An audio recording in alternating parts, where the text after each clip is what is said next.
Hi there VC, Steve Whitty here, time for another video, and this video is going to be showing off my favourite 10 albums of 2025. Before I do that, I'm just going to apologise, there is a little flickering on the lights, problem with the old LEDs, so yeah, if you see it's flickering, it's because the lights are sort of playing up a little bit.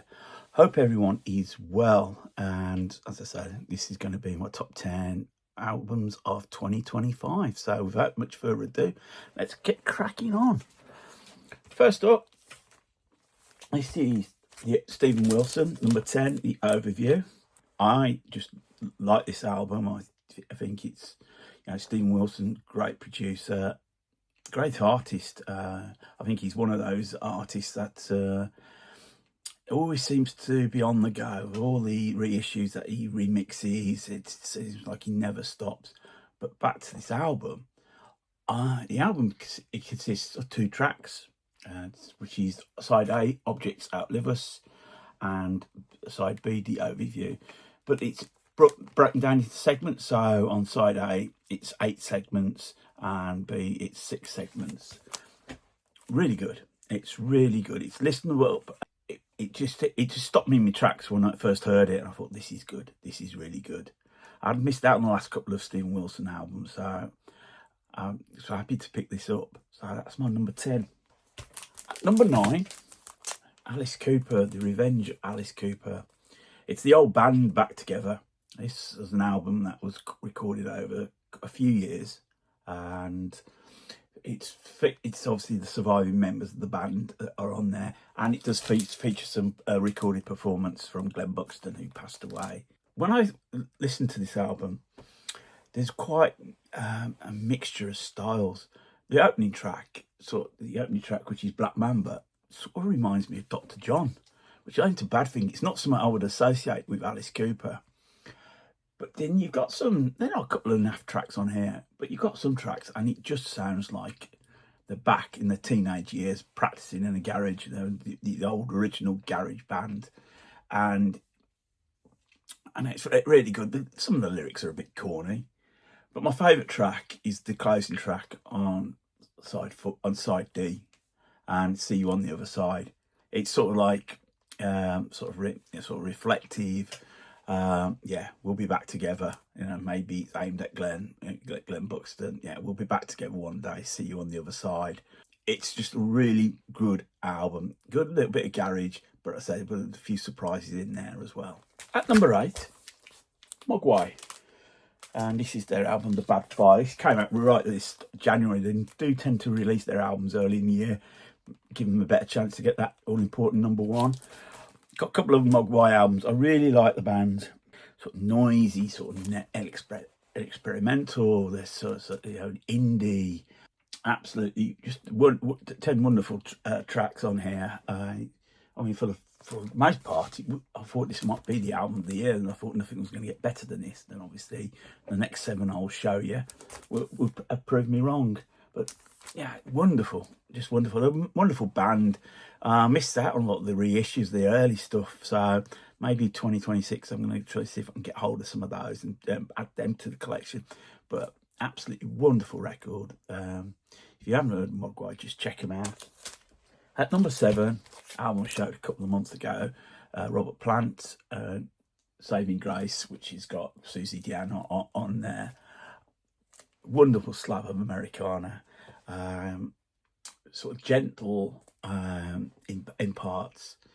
It's Robert Plant doing what he does best when he does what he wants to do. You've got songs like It's a Beautiful Day Today, Higher Rock. It's a man that's happy in his own skin now, where he sits. He does what he wants to do. It's probably the best record he's done in years, actually. And yeah, that was absolutely wonderful. And I'm going to give a shout out to Sir Pearl, who commented when I showed this album a couple of months ago, and he pointed me in the direction of a video he'd done. And I'll see if I can link it to this. It's basically, he reviews the album, but he saw Robert Plant over 2 nights over in Chicago, and he got some footage, and some excellent footage as well. So that's well worth seeking out. Wonderful album. It's certainly up there. At number 6, Sparks, Mad. Their umpteenth album. It's just, again, Sparks being just absolutely wacky off kilter. My favourite track on here is a little bit of light banter. Somehow it seems to have gone missing from this world, but it's just absolutely full of corking songs. My Devotion, Don't Dog It, A Long Red Light, Drowned in a Sea of Tears. Russell's voice sounds amazing, and Ron's his songwriting ideas. He turned 80 this year. He's still sharp as a tack when it comes to songs and the arrangements. Absolutely wonderful, great album. At number 5, Wet Leg Moisturiser. I didn't buy this straight away. It didn't grab hold of me when I first listened to it. I mean, I think the cover put me off. It probably wins the #1 award for the most creepiest looking cover. However, on repeated listens, again through streaming, that's how I audition, it's grown on me. It's really, it's full of catchy songs, indie loud, a bit of snottiness in there as well. Probably the best band to come out of the Isle of Wight. Not that I know that many.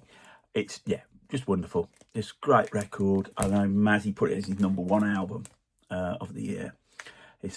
And I can see why. I can see why. There's something about this band, sort of like that edginess to it. I mean, it sort of takes me back to my youth a little bit. At number 4, Baxter Jury, Alberoni, or those who go into a particular establishment, All By One.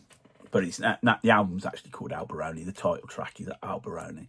Baxter, if you don't know, he's the son of Ian Dury. He's the lad that on Picture New Boots and Panties. He's had a long career himself. Dating back from the early 2000s. He's done a lot of albums, and a lot of it's quite listenable. This is my first purchase of an album. I like this. It's very electronic. Title track's great. Schadenfreude is another good track. Kubla Khan, Chiswick's Kubla Khan, Habsburg, Mockingjay, Mr. W4. This is very very electronic sounding album. Sort of thing you could actually dance to. Not that I'm up for dancing these days, but it's really good. I got hooked in when I first heard the title track, and I thought, yeah, this is an album I need to have in the collection. The more I listen to it, the more I like it. At number 3, this is an artist I would not have imagined myself listening to at the start of the year. But I was pointed towards her appearance at Glastonbury, and I looked and watched it, and I thought, ooh, this is something a bit different. She's got something about her. And the album is CMAT, and her third album, Euro Country. Yeah.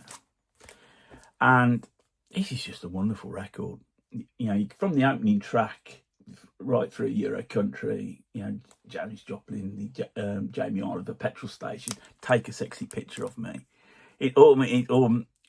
She's got that edge. I'm going to read that title track. Billy Ogney from Ballybarrack. I think that's how you pronounce it. This is just wonderful. More again, it's another album. The more I listen, the more I love it. And I'm kicking myself because I'm not going to Beardy Theory this year. I'm going to Turkey on holiday, and then it found out she's playing, and I would have loved to see it because I think this is entertainment. She's just a bit rough around the edges, and that's what I think's drawn me into her. It's entertaining. It's a beauty. She's got a great voice. That helps. The top 2. I have a quick swig. I was very close to decide which one was #1, which was #2. In fact, a couple of months ago, I'd have flipped it round. What I'm about to show as #2 would have been my #1.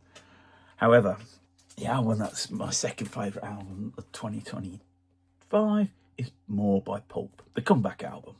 First album in about 24 years. It's just, in a way, it's a more mature, different class. You've got Spike Island, and that sort of harks back to the Britpop era and everything prior to that.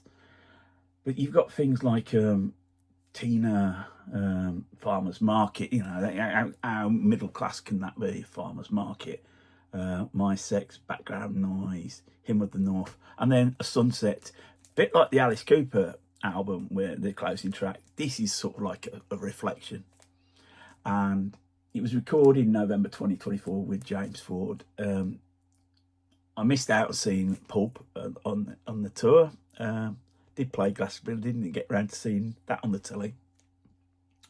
But the album more than makes up for it.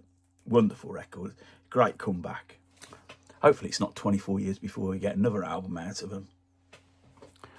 And my number one, Suede Antidepressants.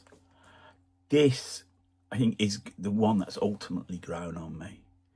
Suede, when Suede got back together again, what I admire is the fact that they didn't rest on their laurels. They could so easily just done tours on the back of the first 4 albums. There's enough songs that they could have done a career out of that. It's the fact that they recorded, put out new product and consistently good product, and this is probably the best of the later albums.